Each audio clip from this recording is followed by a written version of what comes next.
Hi students, என்னப்பா இது இப்போ தான் ஸ்கூலை திறந்தீங்க, அதுக்குள்ளே ஃபஸ்ட்டு மிட்டம் டெஸ்ட்டா அப்படின்ற மாதிரி உடனே நமக்கு ஃபஸ்ட்டு மிட்டம் டெஸ்ட்டு வந்துடுச்சு.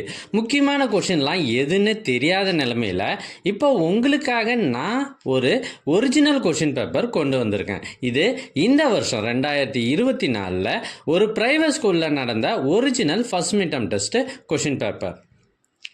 எங்ககிட்ட பல்வேறு மாவட்டங்களில் நடைபெற்ற ஒரிஜினல் கொஷின் பேப்பர்ஸ் நிறையவே இருக்குது. இதெல்லாம் உங்களுக்கு வேண்டுமா? அதுக்கு நீங்கள் செய்ய வேண்டியது, முதல்ல நம்ம சேனலை சப்ஸ்கிரைப் பண்ணுங்கள், அதுக்கப்புறம் கமெண்ட் ஓப்பன் பண்ணுங்கள். ஃபஸ்ட்டு கமெண்ட்டில் உங்களுக்கான லிங்க் இருக்குது. ஒருவேளை இந்த லிங்க் உங்களுடைய வாட்ஸ்அப்புக்கு வரணுன்னா நீங்கள் ஸ்க்ரீனில் தெரிகிற இந்த நம்பருக்கு வாட்ஸ்அப் மெசேஜ் பண்ணுங்கள், உங்களுக்கு கொஷின் பேப்பர் அனுப்பி வைக்கப்படும். தேங்க்யூ.